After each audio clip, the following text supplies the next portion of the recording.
Hello लोगोफोर, दिनैनि बे गोदान मोनसे भिडिअनि गेजेरजों नोंथांमोनखौ गासैखौबो बरायग्रोनानै लाग्रोनाय थालायबाय लोगोफोर। स' लोगोफोर, ओरैनोथ' नोंथांमोना भिडिअनि थाम्बनेल आरो टाइटेलावथ' नायनानै एसेब्लाबो हमनो हाखादों जानांगौ दे। स' दिनैनि भिडिअ मानि बागै जागोन।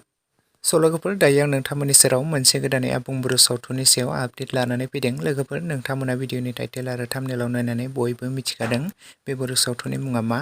स' लोगोफोर, बे बर' सावथुना बिथां मिचेल मोसाहारिनि स्ट'रि स्क्रिप्ट आरो डिरेक्सन होनायाव दिहुनजानाय मोनसे गोदानै आबुं बर' सावथुन, जाय सावथुननि मुङानो जादों गुथाल।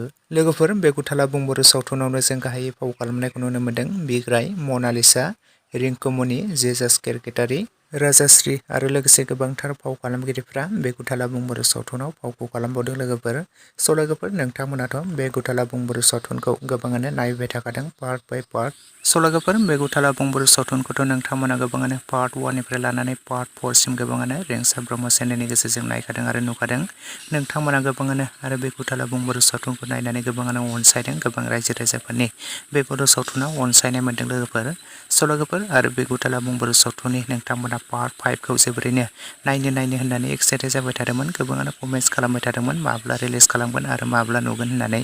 स' लोगोफोर, बे गुथाल आबुं बर' सावथुननि पार्ट 5खौ फाइनालि बावैसो रिलिज खालामनानै होमारबाय लोगोफोर। जुदि दासिमाव नोंथांमोना सोरबाफोर नायालासिनो थादोंब्ला रेंसार ब्रह्म चेनेलावहाय नोंथांमोना बयबो थांनानै नायहैनो हासिगोन लोगोफोर। आरो सोर नोंथांमोना बे गुथाल आबुं बर' सावथुनखौ नायखो आरो नायनानै माबोरै मोन्दों पार्ट 5सिमाव बयबो कमेन्ट सेक्सनाव लिरना फोरमायहरदो लोगोफोर। स' लोगोफोर, आरो नोंथांमोना बे गुथाल आबुं बर' सावथुनखौ बयबो नायनानै अनसाय लोगोफोर आरो सापर्ट खालाम, जाहाथे बिथांमोना थाबैनो बेनि पार्ट 6खौबो रिलिज खालामनानै होगोन।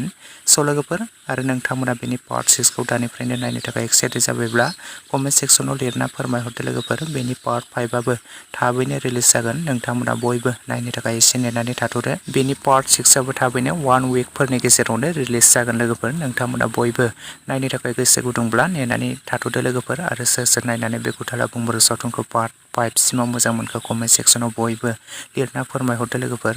स' लोगोफोर, लोगोसेनो दिनैनि सर्ट आपडेट भिडिअ बेखिनियावनो।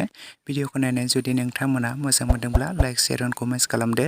लोगोसे चेनेलाव गोदानै फैदोंब्ला साबस्क्राइब खालामनानै खाथिनि बेल आइकनखौबो अलाव प्रेस खालामना लादो लोगोफोर, जाहाथे नोंथांमोना बेफोरबायदिनो माखासे गोदान फैनो गोनां आबुं बर' सावथुनफोरनि आपडेटखौ बेसेन राव मोन्थिनो मोनबाय थायो।